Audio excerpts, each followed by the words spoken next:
Now you're asking, the question is failure actually inevitable? Okay, and I would say yes. Okay, and I wanted to emphasize this is not me talking, and I'm not quoting from a Greenpeace publication. Okay. I'm talking about official mining industry documents. Okay? Yeah. So, I just happen to have sitting right here an excellent book. Okay, Tailings Management Handbook. Okay, Society for Mining, Metallurgy, and Exploration. Okay, so this is official industry information. Okay. Okay. So the very first chapter called "What Are Tailings?" Okay, Yeah. the very first chapter tells us that tailing storage facilities will require maintenance in perpetuity. That is, forever. Okay, it says we have no idea how to design any engineering structure that can last forever, so they will require maintenance in forever. Okay, Yeah. forever. Now, who's going to carry out maintenance forever? Yeah. Okay, does Dalradian have a plan? How they're going to remain at this site forever, carrying out maintenance? Well, of course not. And if they said they did, who would believe them? Yeah. Okay.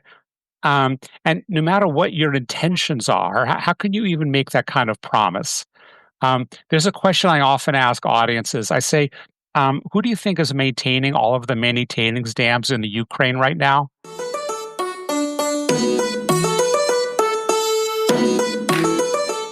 Welcome to the Save Our Sperrins campaign, Voices from the Frontline.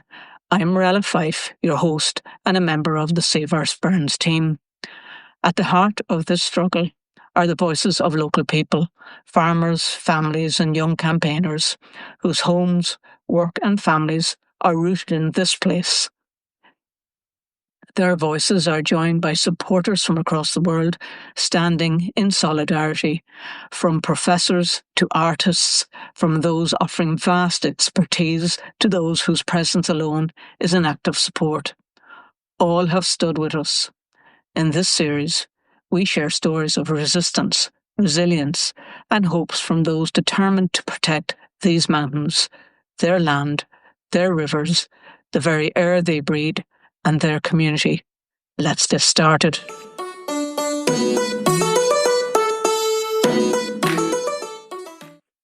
Today, we're very happy to welcome Dr. Stephen Emerman of Malloch Consulting, based in Spanish Fork, Utah, in the US of A, one of the world's foremost independent experts on the hydrology, geophysics and environmental risks of mining operations, especially tailings and mine waste storage. Dr. Emerman holds advanced degrees in geophysics, an MA from Princeton University and a PhD from Cornell University, and brings more than 3 decades of teaching and research experience in hydrology, geology and mining-related environmental science. Early in his career, he served as an academic, from assistant to full professor roles at institutions such as Utah Valley University and other universities in the US, Nepal, Ecuador, under Fulbright appointments. Since founding Malloch Consulting, Dr. Emerman has travelled the globe reviewing mining proposals and tailing facilities, assessing groundwater and surface water impacts, and providing independent expert testimony to governments, NGOs and industry alike. His work spans North America, South America, Europe, Asia and Oceania. In his own words, mining is an ultra-conservative industry out of necessity. The most serious way in which a mining project can go wrong is to incorrectly predict the consequences of the project for human life and for the environment. His publications and technical reviews include foundation reports that question accepted norms in the mining industry, for example, demonstrating that tailings storage facilities, TSFs, built using certain methods have a far higher incidence of failure than previously understood. So why is his voice so important for our discussion?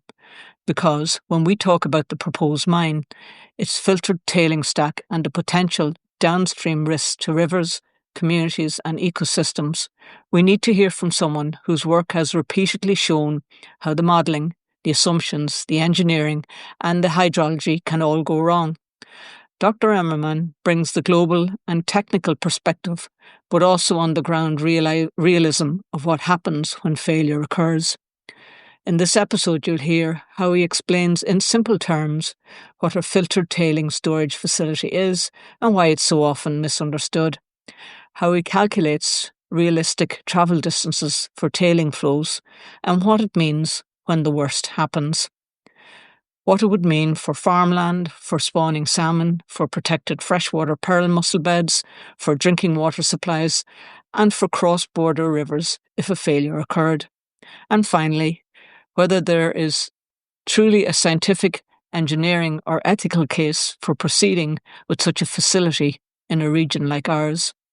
Whether you're a farmer, an angler, a local resident, a policymaker, or just someone who cares about the water, this is a conversation you'll want to listen to closely. So let's get started. Hello, Stephen, and welcome to the podcast. Thank you for coming on board with us today. How are you? Good. Thank you for the invitation. It's my pleasure. And Stephen, I see a very big dog wandering around behind you there. What is it, or is it an Alsatian, or what is it?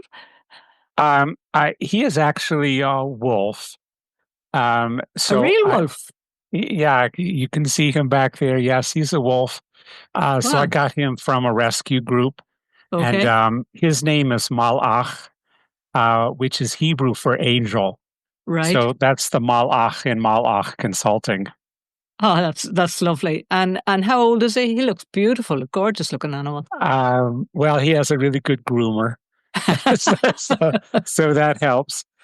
He's probably about 9. He's just off the streets. Okay. It's lovely to see. It's such a big animal. Yeah, I only very recently saw my first wolf. There's a kind of an open air animal place about an hour away from us here, and I saw them in person. I'd never had seen a wolf in person, so here's my second time of encountering a wolf. Isn't it the case, you don't know something and then you meet it 3 times in the following month or something. I see. So he doesn't like thunderstorms, which is why he's pacing back and forth right now. Okay. So hopefully at some point he'll decide it's okay and he'll lie down and take a nap. Oh, well, he's not interrupting us anyways. No, he's fine. Stephen, for those of us who don't know you, might you tell us a little about yourself, who you are, where you're based right now, and how you kind of got into this line of work that you do? Okay, well, the last question is by far the most complicated. Okay, so anyway, I'm Stephen Emerman. I'm a retired professor of geology. I retired in 2018. And then I started this consulting company called Malach Consulting. I got the wolf the year before, so he became the name of the consulting company.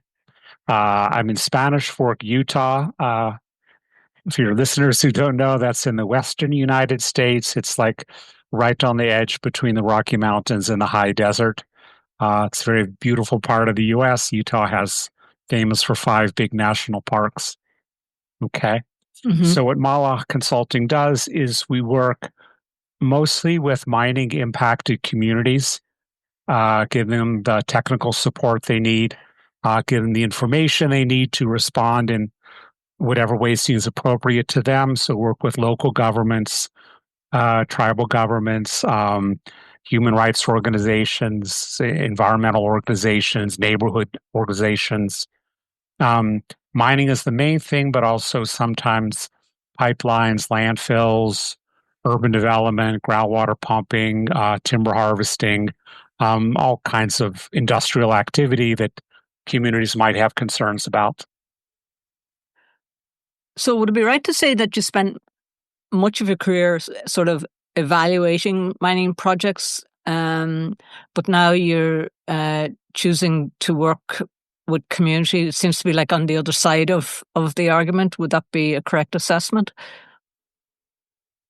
No, I wouldn't say that. It's not like I switch sides. Okay. I mean, first of all, just to clarify one thing is one thing that consultants do or they're supposed to do is they're supposed to tell the truth.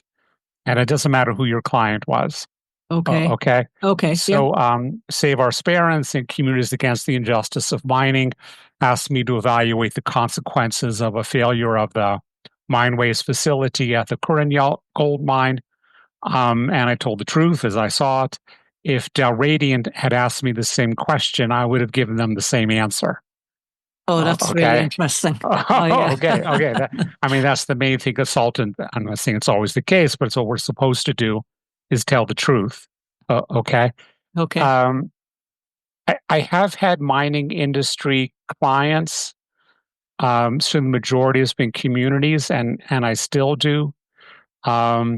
Sometimes they'll ask me, they'll say, we want to build a tailings storage facility to the absolute highest standards. And what would that be? And I tell them, in the early days, it was what eventually became Safety First Guidelines for Responsible Mine Tailings Management. And now I just summarize that document for them and tell them to read that document. Okay, so I've answered that kind of question a lot. Okay. The majority of my clients are certainly communities or local or tribal governments. It's not like I worked for industry and then switched and started working for communities. Right. I understand. Sometimes because we can only look from one perspective, it's hard to see. I'm glad you clarified that, And I just want to bring you back. How did you get into this kind of consulting in the first place? I think I cut across you. Okay. I'll try to explain. It's sort of it's a little complicated. It kind of all goes back to my father. My father was big on personal responsibility. And if he thought if there's something in the world you don't like, you're supposed to do something about it. And that's what I would say to me, Steve, what are you going to do about it? If there's something I didn't like, okay, you don't just sit and watch, you do something about it. Mm-hmm. Okay. Mm-hmm. And it's kind of been like the history of my family. My father had two cousins who couldn't wait long enough for the U.S. to get into the war. And so they took the bus to Canada and enlisted in the British Army and fought in North Africa. Okay. And I've ancestors who went to Spain to fight in the Civil War. This might not mean much to an Irish audience, but my mother's mother worked for the NAACP, National Association for the Advancement of Colored People, in the 1940s. Oh, wow. It was a very, very, very dangerous thing to do. I'm not sure that means anything to you, but it's a very dangerous thing to do. Yeah. Okay, so it's been kind of what my family has done.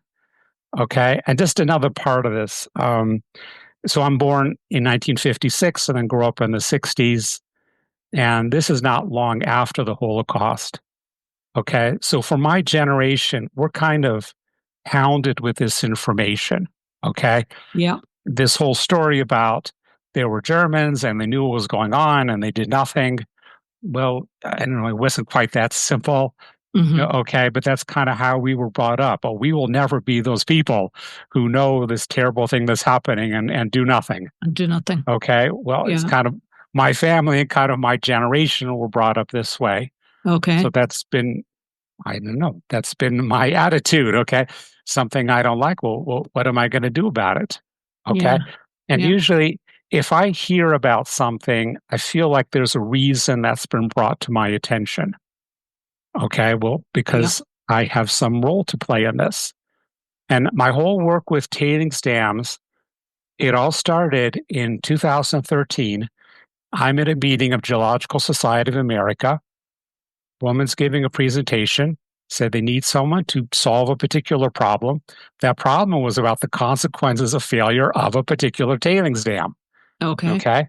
And she's leaving after the meeting. I go up to her and I say, I can help you. Okay. Well, I was kind of brought up that way. Okay. There must be a reason why I'm sitting here listening to this. Yeah. Someone saying we need someone to help us. And I've been working with helping communities understand tailings dams pretty steadily since then. I mean, it'd be 12 years ago now. Okay. And then 7 years ago, I decided, well, I'd rather do this full time instead of teaching. Yeah. Okay. So anyway, that's how it happened. Oh, that's a fascinating story. And it's funny what gets passed down to us in legacy, or what we inherit in our DNA, and what makes us be in action in the world. Mhm. So turning now to understanding the science a little, in the Dalradian planning documents, the company uses a few different terms to describe the same structure, sometimes calling it a dry stack facility, other times a mine waste storage facility, or even a filtered tailings stack. Can you explain to our listeners what this structure is, and from your perspective, do those different labels mean anything technically? And what is the term that you would use for the same structure? Okay. Well, mine waste facility or mine waste storage facility is fine. Yeah. The facility is not intended to store just tailings, but also waste rock and ore rejects. Just to make sure your listeners understand this, um, tailings are the wet and crushed rock particles that remain after the commodity of value has been removed. Okay, it's what Yeah. remains from the ore body. Okay, Yeah. and now the danger is this material is so fine grained, so wet, they could easily be unstable. Okay, Yeah. Uh-huh. waste rock is the rock that must be removed to reach the ore body. So that Yeah. tends to be in larger pieces. Okay, Yeah. now what ore rejects mean is you take the ore body, you crush it into like gravel sized pieces, and then each piece is examined using various technologies. And if there's not enough of your commodity gold to be worth processing, it just goes into the ore reject pile. Okay, so Okay. you don't create more tailings than necessary. Yeah. Okay, so Okay. those are the three types of waste rock, ore rejects, tailings. Okay. Yeah. Their plan is to filter the tailings, that is, reduce the water content to about 15%. Uh-huh. Okay. Um, the industry term is filter tailings storage facility. Okay. You could call it mine waste storage facility because it's not storing just tailings. Either of Yeah. those would be correct. Okay. Dry stack facility is a very different matter. Okay. Okay. This is non-standard terminology. It's really a marketing term or a PR term because the tailings are not literally dry. Yeah. Okay, Okay. if they were literally dry, okay, Yeah. you would have an awful dust issue, and you also could not compact them into the storage facility. And Okay. as many industry publications have denounced this term, dry stack facility. Industry publications have said that's misleading to the public. It's misleading to regulators. That the tailings are not literally dry. Okay. Okay. And I mean, I hear that a lot from mining companies. They say, don't worry about failure, that the tailings are dry. Well, no, they're not dry. No, they're not. Okay. There's no universe in which 50% is just the target. Okay. But you could have tailings 20, 22, 23% water, and there's no universe where that's called dry. Okay. I've seen the worst example in the United States. A new lithium mine called Thacker Pass. The Yeah. water content of the tailings, the target is 46%. And they call that a dry stack facility. Well, sorry, half water is Yeah. not called dry. Yeah. Okay. Yeah. So Yeah. anyway, this is just marketing. Okay. So Okay. I will not use that phrase dry stack facility except to quote from someone else or give the official name of something. Okay. Okay. That's very clear. Thank you for that.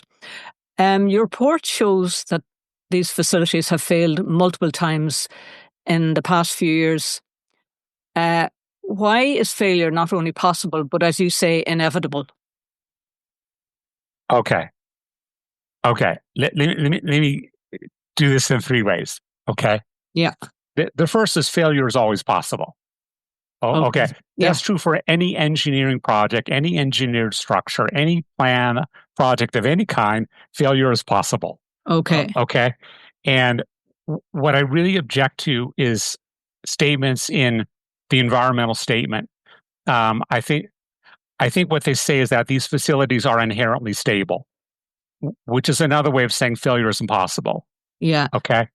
If I was on the regulatory agency and I read that statement, I would reject it immediately. I would say, I don't need to hear anymore. Okay, this Yeah. is not a serious. This is not even a serious study.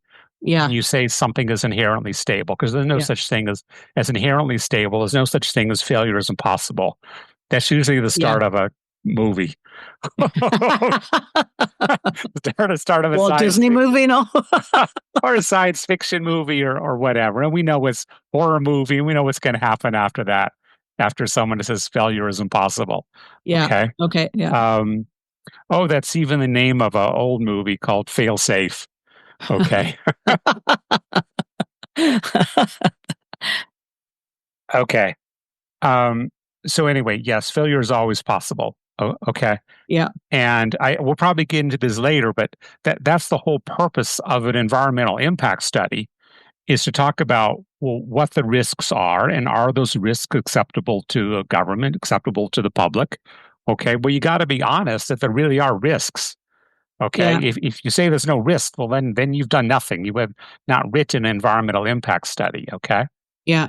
Okay. Now, another a basic principle, which is fairly obvious, is that whatever has happened can happen again. Okay. Right. So Okay. yes, there have been multiple failures of these kinds of facilities with very similar designs. Okay. Yeah. One of these filtered tailing stacks collapsed in Brazil, Pollanroe mine, January 2022. Fortunately, no fatalities, but it buried a highway. Okay, with Yeah. a lot of delays, economic consequences, and so on, buried over a major highway. Yeah. Okay. September 2024, one of these facilities collapsed in Mexico, contaminated a river, which was drinking water supply for various communities. Right. December 2024, gold mine in Brazil, the filter tailing stack collapsed. It buried much of the mining infrastructure. It buried the emergency escape exit. Fortunately, there were no fatalities. Okay, but I think 134 community members had to be evacuated. Right. Okay. Now, in this year, March 22nd of this year, one of these facilities failed in Indonesia. It was the first time one of these facilities actually liquefied. Okay, yes, it was called dry stack facility, but it underwent liquefaction. Tailings poured into the Bahadopi River, overflowed onto many industrial sites, finally emptied in the Banda Sea. 6 days later, March 22nd of this year, the adjoining dry stack facility collapsed. 4 mine workers were missing. They spent the next day searching with excavators. They found 1 survivor. They found 2 bodies. The 4th body was never found. Okay, so yes, these tailings can liquefy, they can fail, they can kill people. Okay. Right. After that failure in Indonesia, I looked on satellite imagery, and it seemed to be a well-defined earlier. This is imagery from January.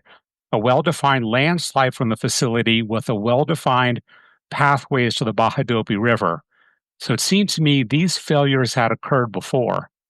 Okay. Okay. Right. And then kind of since then, there's been various emerging videos taken by mine workers showing the facilities collapsing, engulfing bulldozers, burying bulldozers. So at least 5 documented failures with indications of there's been more. So yes, they have failed. So yes, they can fail. Okay, it's kind of just based on basic logic. Anything could fail, but if they failed in the past, of course they can fail in the future. Okay. Okay. Okay. Now you're asking on the question is failure actually inevitable? Okay, and I would say yes. Okay, and I wanted to emphasize this is not me talking, and I'm not quoting from a Greenpeace publication.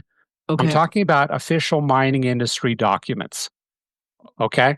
Yeah. So, I just happen to have sitting right here an excellent book. Okay. Tailings Management Handbook. Okay. Society for Mining, Metallurgy, and Exploration. Okay. So this is official industry information. Okay. Okay. So the very first chapter called What Are Tailings? Okay. Yeah. The very first chapter tells us that tailing storage facilities will require maintenance in perpetuity. That is forever. Okay. It says we have no idea how to design any engineering structure that can last forever. So they will require maintenance in forever. Okay. Yeah. Forever. Now, who's going to carry out maintenance forever? Yeah. Okay, does Dalradian have a plan? How they going to remain at this site forever, carrying out maintenance? Well, of course not. And if they said they did, who would believe them? Yeah. Okay. And no matter what your intentions are, how can you even make that kind of promise? There's a question I often ask audiences. I say, who do you think is maintaining all of the many tailings dams in the Ukraine right now? And usually, pretty quickly, someone says, nobody. I said, yeah, that's right. That's the correct answer. Nobody is. How could they possibly be doing so? Okay. Now, Yeah. this could, I mean, logically, this makes sense. There's no engineering structure can be abandoned. Okay. Like, for example, a water retention dam for hydropower, irrigation, whatever Yeah. purpose. If you don't need it anymore or you can't maintain it anymore, it's completely demolished. It's blown up. Right. Okay. You Yeah. can't simply abandon a dam. I mean, responsibly, you can't. Okay. You can't abandon a dam or it's just going to collapse at an unknown time with consequences that are difficult to predict. You maintain Yeah. it or you demolish it. Yeah. Okay. Yeah. Same thing with the bridge, highway, any engineering structure, you maintain it or you demolish it. Right. A skyscraper, you can't just abandon it. Okay. Right. If you can't maintain it, well, you demolish it. Okay. Okay. But a tailings dam has to confine those toxic tailings in perpetuity. So, yes, literally, if you don't want it to fail, it has to be monitored, inspected, maintained, and reviewed in perpetuity. Okay, Right. is that is Right. that Yeah. is that That's very realistic? clear. Okay. But there's more to it. There's more to it. Yeah. Okay. Um, um, One of the people I honor the most in this field, Professor Stephen Vick, he literally wrote the textbook, Planning, Okay. Analysis, and Design of Tailings Dams. Okay, if you take Yeah. a course in mining engineering, you use that textbook. Okay. Yeah. He says, regardless of anyone's intentions, um, we should regard failure of a tailings dam as inevitable. Okay.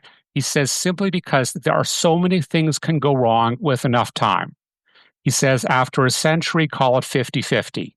If you're talking several centuries, just accept probability of failure is 100%. Okay. Okay. He Yeah. says normally we talk about risk as a combination of the probability of failure and the consequences of failure. Uh-huh. And he says for tailings dams, forget about probability. It's inevitable, and risk is only about consequences. Okay. Meaning, Yeah. if you do not think the failure of that facility at that spot would be acceptable at some future time, don't build the tailings dam. Yeah. Okay. Right. Okay. So I'm telling No, you, that's great. these are Yeah. industry positions. It's not me talking, Yeah. Yeah. and it's not some radical left NGO. Yeah. Okay, this is from the industry. Okay. Okay. That's great. That's clear. Staying with the science, can you walk us as simply as possible to how you calculated that tailings could travel between 20 and 65 kilometres? And what sort of information or comparisons did you use to work that out? Okay. Good. Okay. So first of all, when I talked about 20 kilometers in the most likely scenario, 65 kilometers in the worst case scenario, I was talking about the initial event. Okay, that's the initial event that's powered by the gravitational energy released as the tailings fall out of the facility. Well, Okay. once the tailings enter a river, the river keeps flowing. Right. Okay, the Okay. tailings don't stop till they reach the ocean. Okay. Right. Yeah. When the tailings dam in the Sirocco mine in Brazil collapsed in 2015, the tailings traveled 657 kilometers until the river emptied into the Atlantic Ocean.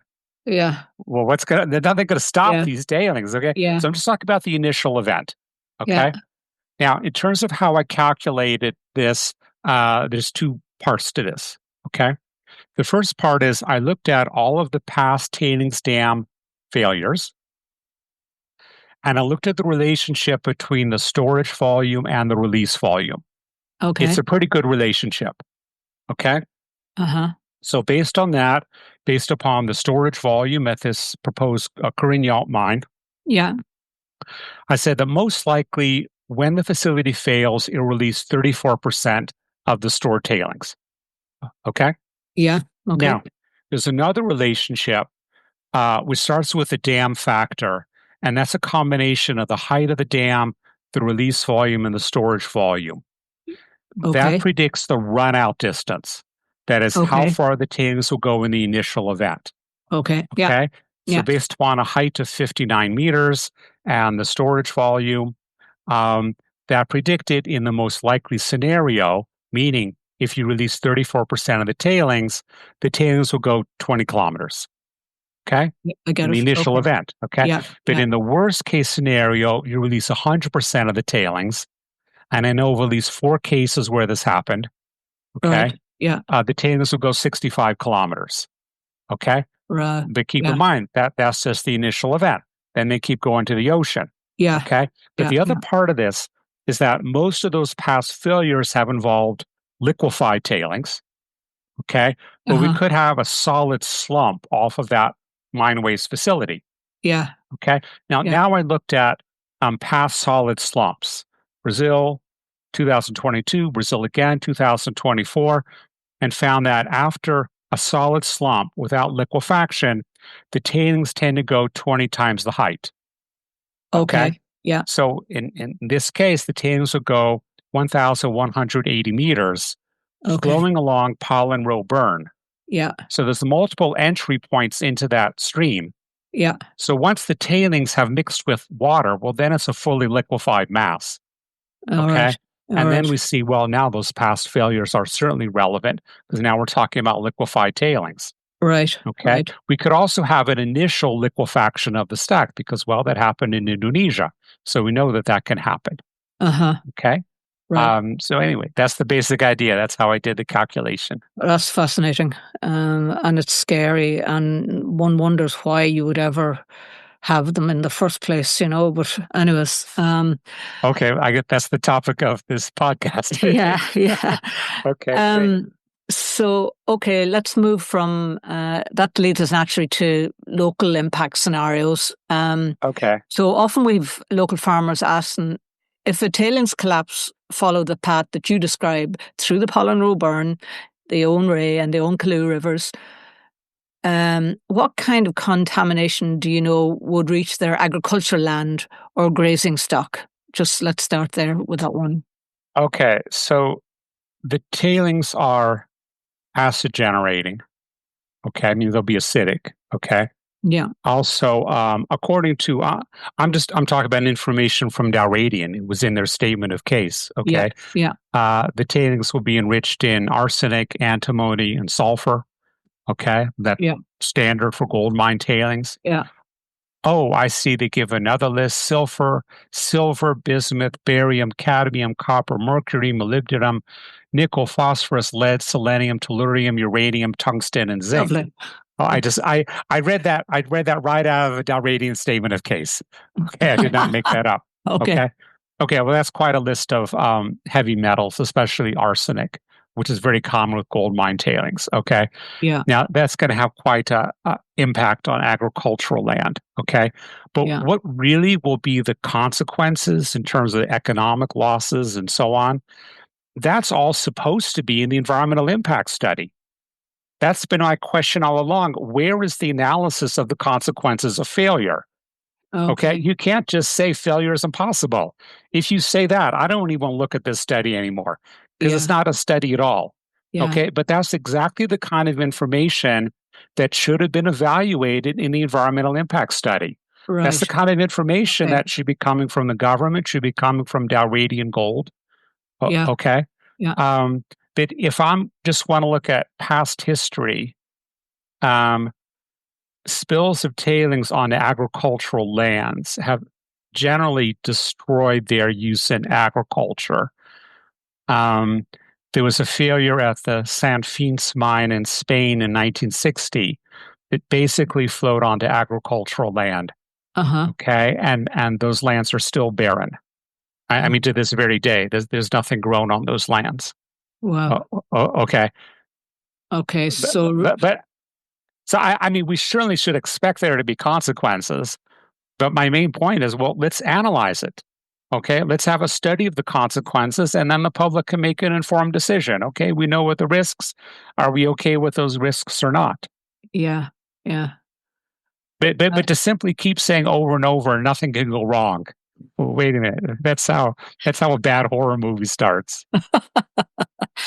Um, do you know how long they would persist in soil or water? Have you any idea? Say soil, and let's not say water. Say soil. Well, I don't know that anyone knows that. I mean, I don't know of any case of recovery of an area from a tailings dam failure. Right. I don't know when that's Okay. happened. Okay. Um, I visited the site of the failure at the Mount Poly Dam in British Columbia. I visited that 4 years after the failure. And what had been a salmon creek was nothing but a broad sea of tailings as far as you could see tailings. Okay. Yeah. The tailings do not go to the ocean because they emptied in a lake. Okay. And then the lake Yeah. was important for salmon culture, for salmon industry. Okay. Yeah. Now, so there's a lot of contamination of the lake, but as lakes do, they overturn twice a year. So twice a year, those tailings are resuspended, meaning Okay. it's like the lake, from the lake standpoint, the tailings dam failure occurs twice a year. Right. Okay. Okay. And that will keep happening until the tailings are finally buried by sediment. Now we're talking like 10,000 years or something for that to happen. Okay. I did see in that area, I mean, the mining company talks about its remediation. Okay. They even won some award for remediation. Okay. Yeah. But I saw it was a tour not given by the company, but by the indigenous people. Okay. So they're talking about how the salmon is the basis of their culture. Now there's no salmon. Okay. Okay. You see these, it kind of looks like a tree without branches, but what is that? Well, those are just metal poles. Why are they here? Well, the company put them up for bird habitat. Well, no, they know birds. Birds aren't that stupid. Okay. You can't just hire some birds to sit on these poles. The birds are saying, "Where's the fish? We're out of this place." Okay. Right. I mean, I would kind of assume that recovery will not happen. I mean, I don't know of a case where there's been recovery from a tailings dam failure. Okay. Okay. People will argue about whether a tailings storage facility has been fully returned to a useful purpose, returned to nature, stabilized, vegetated. People will argue about that.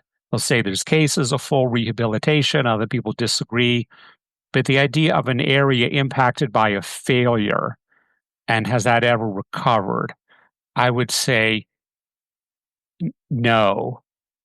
Okay. Something you might keep in mind is that tailings dams never have insurance for failure. Never. Okay. Okay. That's Right. regarded as an uninsurable risk. Uninsurable risk. Okay. And go ahead, ask your government, ask Dalradian. Do you have insurance against a failure? Okay. And Yeah. I'm sure they don't. Okay. I mean, who would insure that? Okay. Because in cases where people have tried to estimate sort of, I don't mean the time to recovery, but I mean compensation for the damage. We're talking like the tens of billions, $50 billion, that Yeah. kind of thing. Who's going to insure Yeah. against that Yeah. kind Yeah. of risk? Funny, that's a question it never occurred for me to ask. And it's a great question. If insurance companies won't touch it, why should the local population be? Okay. I'll just add one other thing to keep in mind when you ask that question. Okay. Yeah.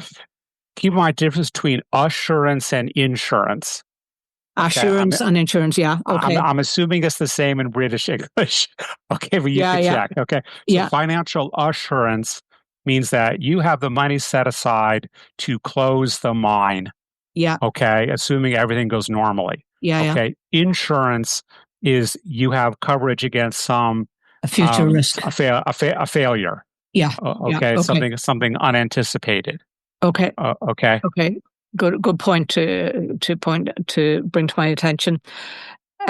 So you've pretty much answered my next question, really, which is often the anglers and in general the river keepers along the Foyle and the Fim worry about salmon runs and about their freshwater pearl mussel beds that thrive in these waters and are protected under European law. I'm guessing that the likely impact on fish and mussels and aquatic life would be pretty much similar as to what you've already described. It'd be a total wipeout. Okay. I can add a little bit to what I said previously. Yeah, I mean, certainly this would be quite the burst of both suspended matter, turbid water, plus heavy metals. yeah, Okay. You did have a failure at a gold mine tailings dam in Romania in 2000. Okay. That released actually only 100,000 cubic meters of water. It wasn't yeah, even tailings. It was just the water on top of the tailings. yeah. That massive contaminated water flowed 2,000 kilometers all the way to the Black Sea. Gosh. That's what I'm saying. Well, what's going to stop it? Okay. With massive fish kills and massive destruction of aquatic species all along that stretch. Right. Okay. Right. I was just going to give. I was going to give another example that just slipped my mind. Maybe that Slipped will your come mind. to me. Okay. But main thing is that no one has actually studied this. Okay. I mean, saying, this will be the consequences of failure of this tailings facility. Impacts on agricultural land, impacts on rivers, impacts on the estuary, impacts on fish. Yeah. Okay, well, that's how you make an informed decision. You don't just keep saying, well, trust us, nothing can go wrong. Yeah. Okay. Yeah. There certainly are many examples of massive fish kills from these failures of tailings facilities. Okay. So theoretically, this contamination could extend way into Lough Foyle, and then there'll be consequences for the oyster and mussel beds and the Donegal seafood industry if there was a substantial failure.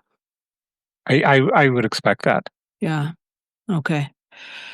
So let's open up another layer of the story around drinking water this time and municipal authorities. Yeah. For water supply managers north and south of the border, how quickly could contaminants travel downstream? And do you think existing treatment plants would be able to cope? Well, okay.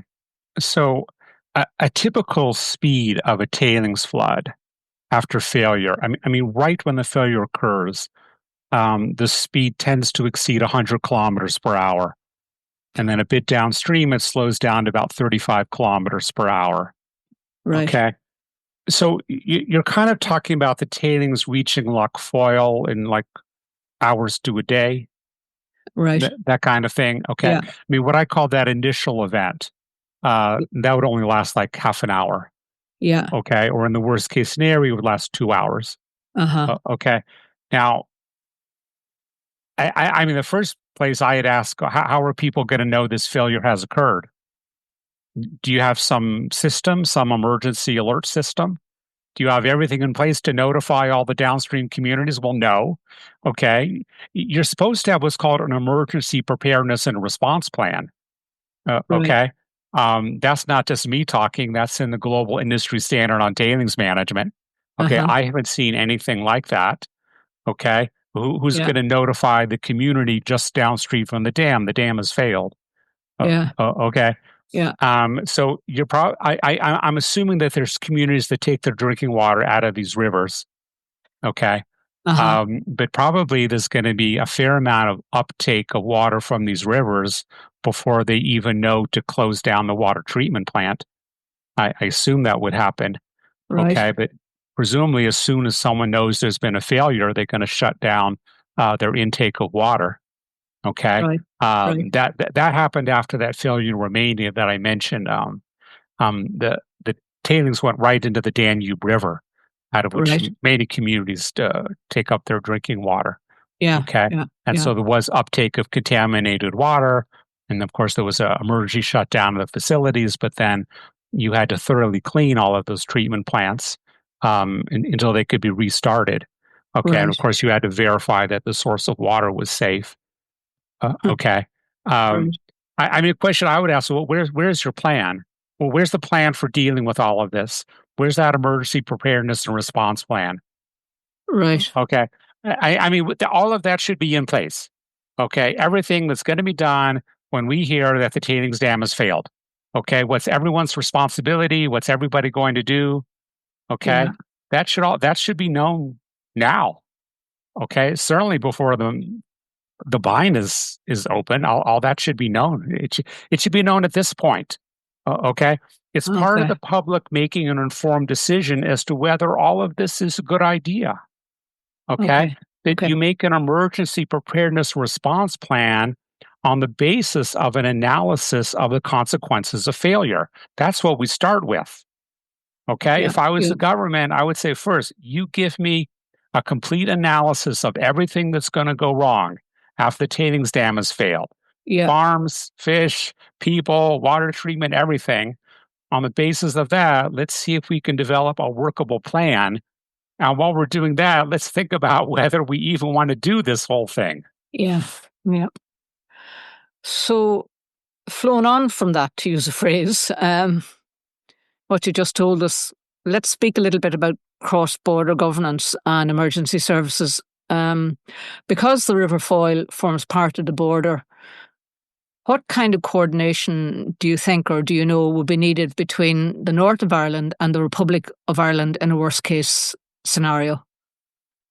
Well, okay, first of all, worst case scenario is a technical term, meaning release of 100% of the stored tailings. Okay. Okay. Okay. Failure of the facility is not the worst case scenario. That's Okay. regarded as inevitable. Right. Okay. Okay. Right. Okay. Okay. Yeah. Yeah. No, I'm thank just you. clarifying that. Yeah. Okay. You just, yeah. Okay. We're just clarifying that. Okay. Now, certainly, so as I was saying, we should have a fully developed emergency preparedness and response plan. Yeah. And of course, that has to be coordinated between the two governments, Yeah. coordinated, at many governmental levels. Yeah. Okay. These have been challenges in the past, as in I don't know of any case where this has been successful. Okay. I'll give an example right now. Yeah. United States and Mexico. Right. Okay. So United States wants to open Resolution Copper Mines, Rio Tinto mine in Arizona. Okay. Uh-huh. According to a final environmental impact statement issued by the U.S. government, this is not me talking. Yeah. Official governmental information. After failure, the tailings could travel 858 miles. Uh-huh. Okay. Yeah. Should I convert that to kilometers or? No, that's good. We work both here. 858 miles. Yeah, that's fine. Yeah. It's far. Okay. That's not the worst case scenario. They call this the 75th percentile. Okay. Meaning in 25% of model outcomes, the tailings go farther than 858 miles. Okay. Well, Right. It's only 425 miles to the border with Mexico. Okay. Following the rivers. Yeah. And then it's another 85 miles to the Gulf of California, which is an arm of the Pacific Ocean. Okay. Okay. I mean, actually, in 40% of the model outcomes, the tailings reach Mexico flowing down the Colorado River. Right. Okay. Yeah. Well, Mexican government says we should have an emergency preparedness and response plan. Okay. Yeah. U.S. government, this is in the final environmental impact statement. Okay. Yeah. Says no emergency preparedness and response plan is necessary at this time. Okay. No. So you can't develop a joint plan when one party says no plan is necessary. Won't play. Okay. So Yeah. it's the recipient of the tailings is saying we need a plan, and the generator of the tailings is saying we don't need a plan. Okay. Well, okay, then there's not going to be a plan. Okay, Right. that's kind of an analogous situation to the North Yeah. of Ireland and the Republic of Ireland. Yeah. Okay, um, I, I would find it hard to believe that anyone is actually working on an emergency preparedness and response plan at the governmental level right Well, now. well, I mean, I could be wrong. I'd like to be wrong, but I find it hard to believe anyone is actually thinking about that. But they should be. This is the right time to be thinking about it. oh, I mean, if I were say at the governmental level in the Republic of Ireland, and we have talk, we need to start working on a joint emergency preparedness and response plan. I would mhm. think, wait a minute, why are we even getting into this? Why do we want to do this? Why are we doing this whole thing? Yeah. Okay, why do we need this? Why do we need this gold mine in the north of Ireland? And the Republic of Ireland needs to have an emergency response plan when the tailings dam fails. That would kind of be my initial response. Yeah. Yeah. Okay, Okay. Yeah. but if you're going to have a tailings dam, you're supposed to have this plan. That's official industry position. Yeah. Okay.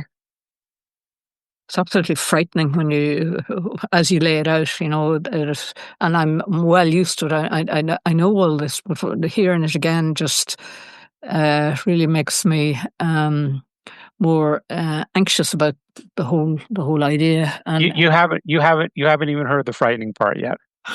okay. Um, and next, I want to ask you about. Do you want to hear the frightening part? Go on. Yeah. Oh, okay.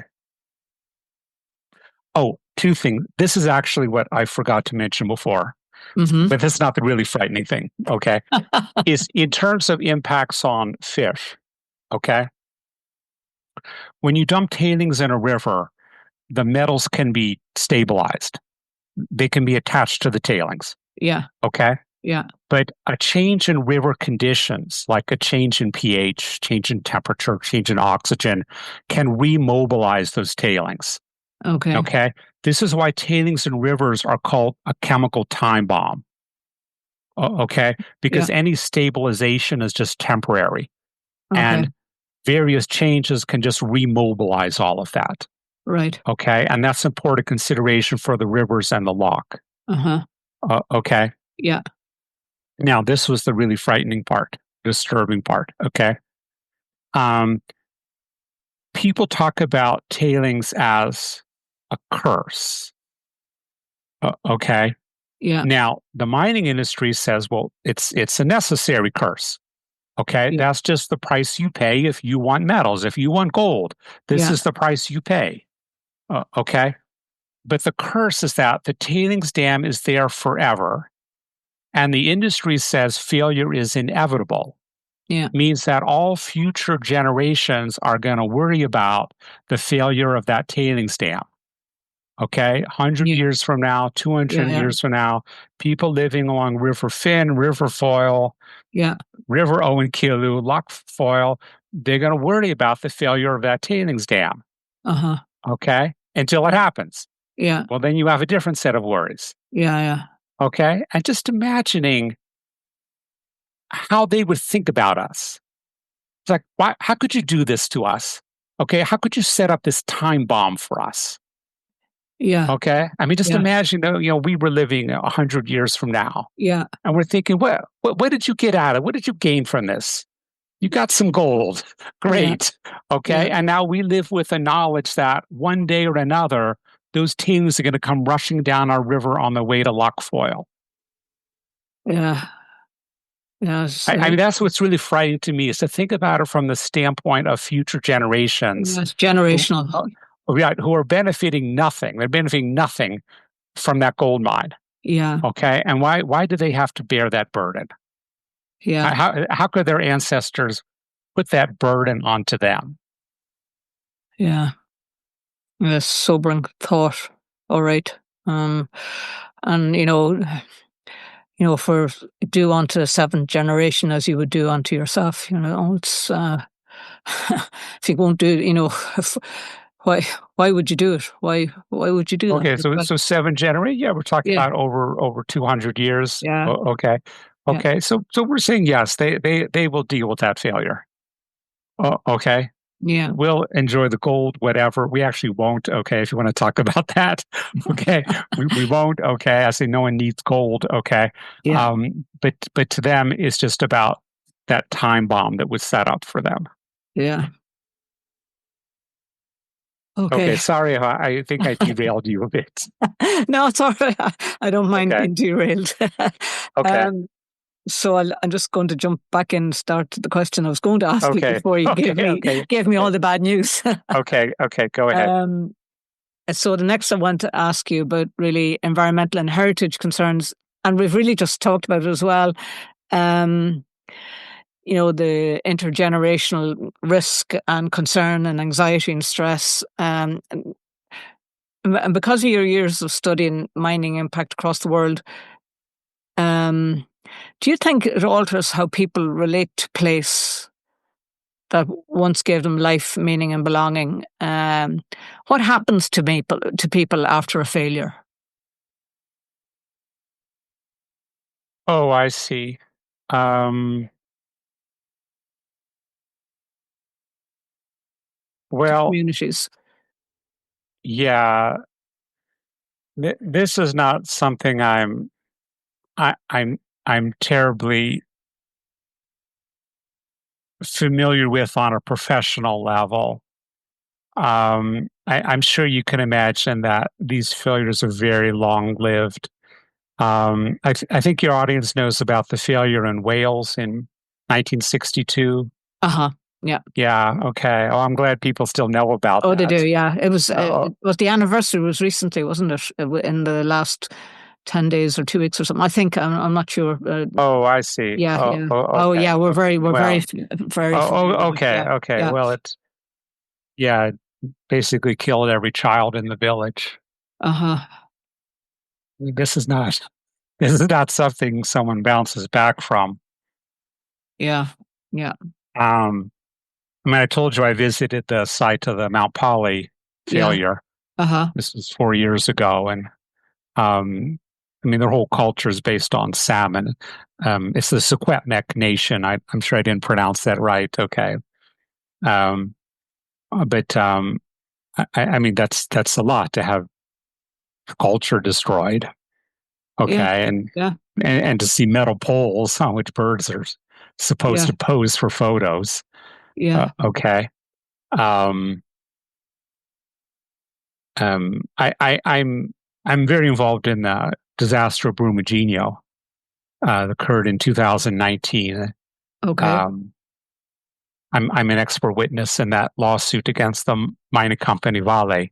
So Okay. that killed 272 people, 258 mine workers, and 14 bystanders.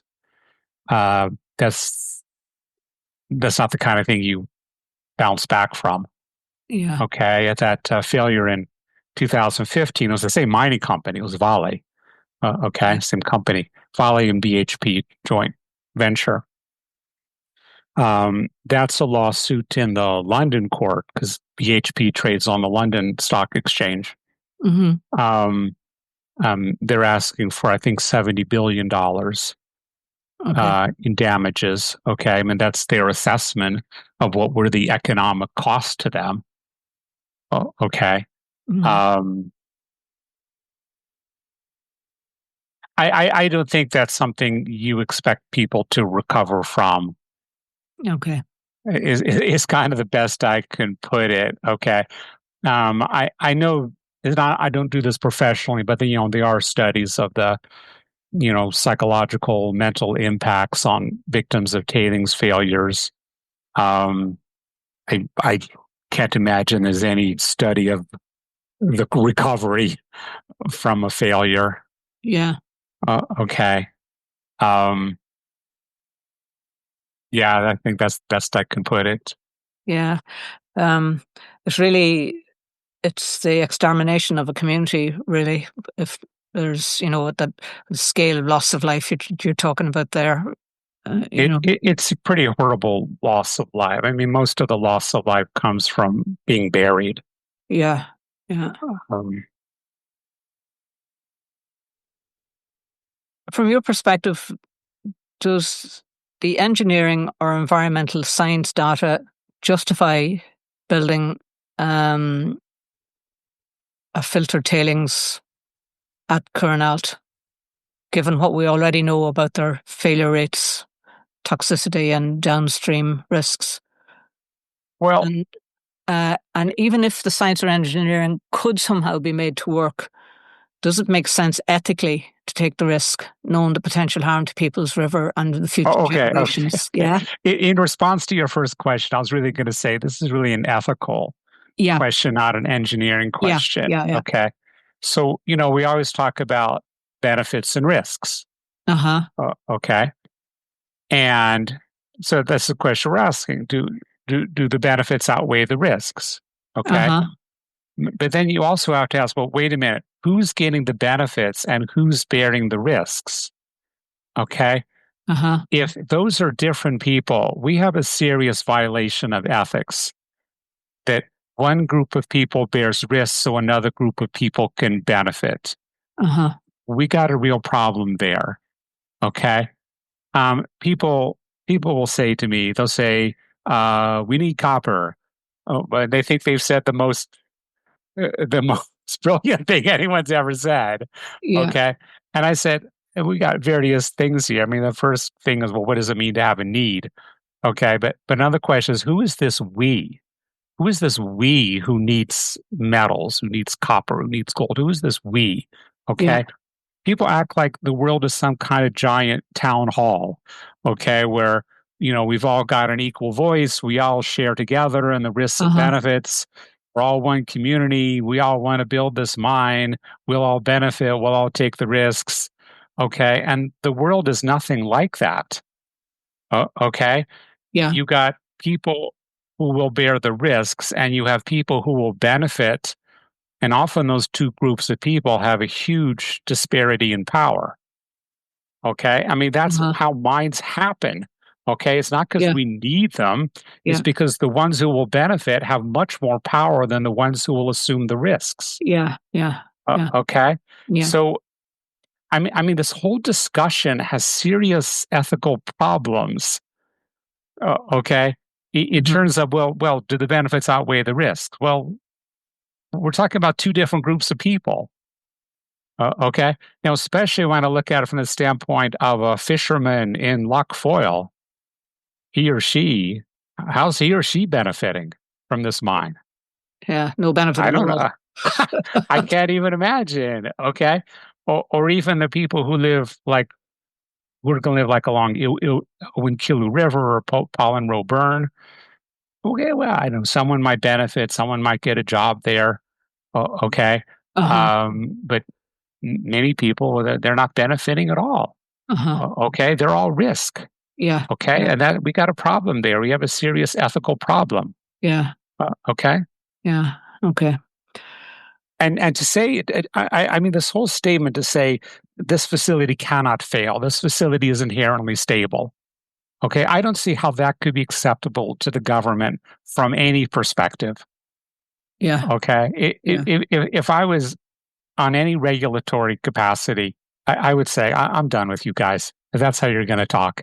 Okay. Yeah. If you're not going to have a serious conversation about the risk, then we're done talking. Right. Okay. Finally, coming to our sort of closing reflection. Okay. If you could speak directly, and I think you've already said it, to planners and politicians who will decide whether this project goes ahead, what would you want them to understand, not about the figures or modelling, but about the human and ecological cost of getting it wrong? Well, I would say that you have no idea what happens if something goes wrong. Okay?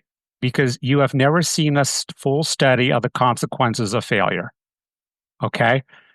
A full study meaning not only how far the tailings will travel, and I've never seen a statement from Dalradian. Okay? How far the tailings will travel, the speed of the tailings flood, the depth of the tailings. Okay? That fluid mechanics part, I've never seen that. But the consequences are consequences to human life, to health, to agriculture, to schools, to public facilities, to water treatment plants. Okay, you have never seen that study. And that's fundamental to decision making. Okay, you ask, yes, what happens if something goes wrong? What happens if it all goes south? Okay, you have never seen that. Okay, have they ever asked for that? No, not as far as I know. Probably not. Okay, because if they had asked for that, they would have demanded that, and presumably either the company would have gone away or they would have supplied that. Okay, so I'd say, well, that's what we start with. Okay, we start with talking about what could go wrong. Okay, and now we talk about, well, how can we keep that? How can we minimize the chance of what can go wrong? Okay, and then we talk about, well, is this worth the risk? Is this acceptable? Is this acceptable to the public? Is it acceptable to the Republic of Ireland, to the north of Ireland? Okay, but this standpoint of nothing can go wrong, no, forget that. So sometimes these decisions are made far from the communities who bear the impact. So, like, here we are in the Sperrins, and this decision has been made by someone over there, the other side of the country. You know, right? What do you think local communities lose when policy is separated from place and from the people or the land itself? Well, I'd say that's fairly fundamental, is the voice of the impacted people is very important. Okay. I'm one of the authors of Safety First Guidelines for Responsible Mine Tailings Management. And sometimes people want the one sentence version. Okay. They want it summed up. What's most important here? Okay. And I said, most important is you don't build a tailings dam without the consent of the impacted community. Okay. That the communities downstream, they have a right to say yes, they have a right to say no. Okay. They don't just have a right to be consulted, or they have the right to consent. Okay. And the right to consent means the right to withhold consent. Okay. So I'd say if we say that decisions are to be made by people on the other side of the mountain, okay, and on our side of the mountain, their voice is not being considered, not just being considered, but being fundamental. That is, someone's waiting for their response, their yes or no. I'd say we have a serious violation of justice here. Okay. Yeah. Stephen, in this podcast, I always end with two questions. And the first one being, who else would you recommend we speak to on this podcast? Someone whose perspective could deepen public understanding of mining impacts or water protection. Oh, I see. Well, there's other people in the similar business as me. Okay, that is, they work with mining impacted communities. They specialize in tailings dams. Dave Chambers is one. David Chambers. If you look for Center for Science and Public Participation, you'll see his name. Okay. He's executive director. I think he just retired. Okay. It would probably be a similar message to what I'm giving you. Okay. Right. Do you know anyone by any chance who suffered as a result of a failures and would be willing to come onto the podcast? You know, a villager or a miner, or that would be. And perhaps you may not be able to think of anyone now, but perhaps in the. I don't have personal connections. With them, but I know people who could connect you with those people. Okay. I have been on events where someone from Brumadinho has spoken, where someone impacted by the Mount Polly failure has spoken. Okay.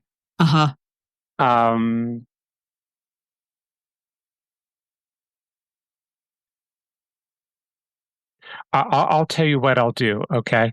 There's a U.S.-Canadian listserv called Western Mining Action Network. Okay. Okay. And Yeah.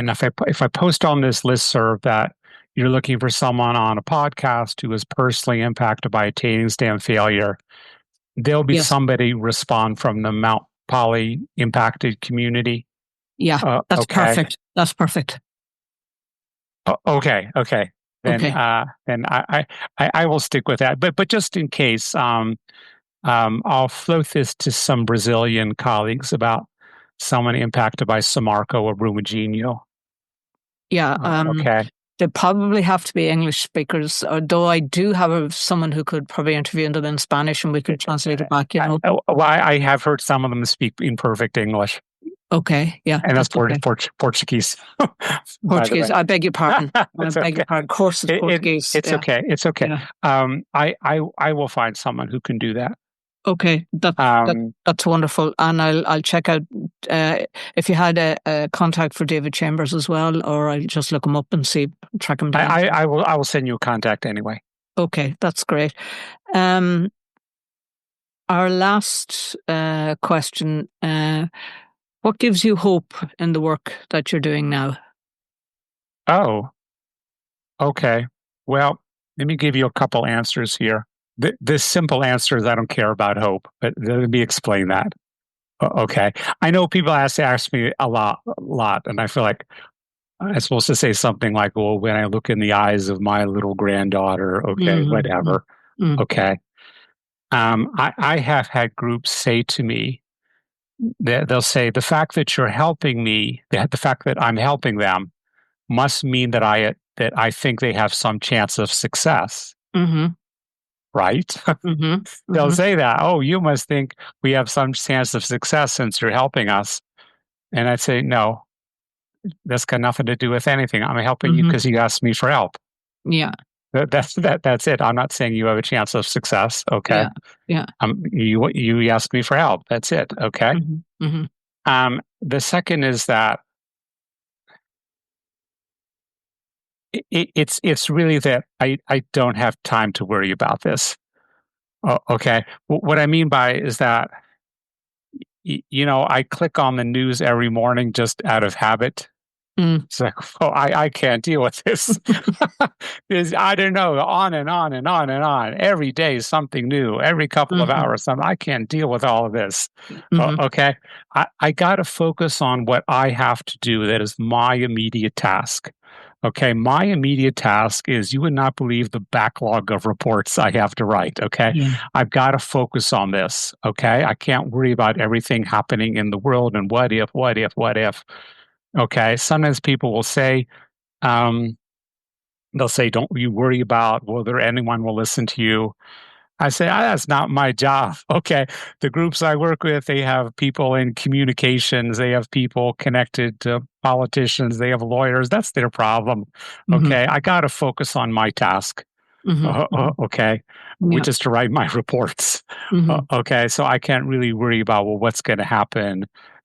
People ask me, oh, aren't you worried about what Trump's going to do? It's like, no, I don't have time.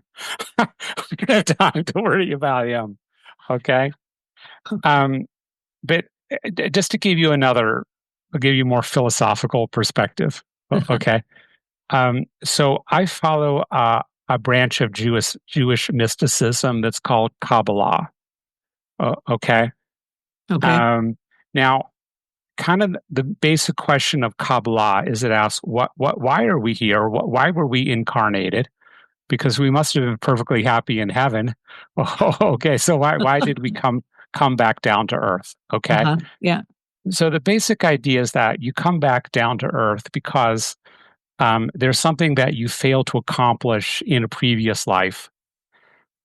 And this is your chance to get it right. Yeah. It's like your second chance to get it right, to do it again. Okay. So you're presented with the challenges that you need to grow spiritually. Okay. Yeah. Here's your challenge. Here's your big opportunity. You can do it right. You can grow. You can be a better person. Okay. So that I'm in exactly the situation that I need to be at this moment for my own spiritual growth.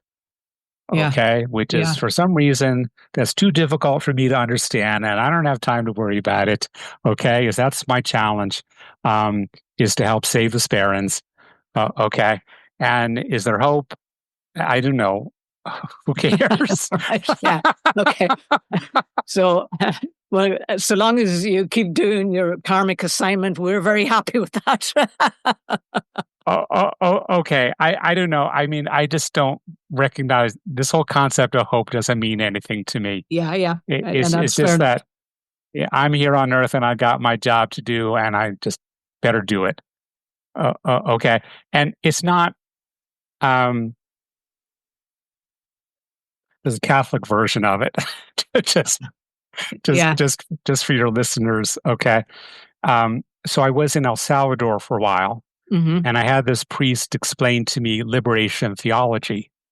Okay. I had it all wrong till he explained it. Okay. Because there's 4 steps. Okay. The first is look around you, look at the world, look at what's happening. Okay. Second is judge. What about this world? You like what's going on?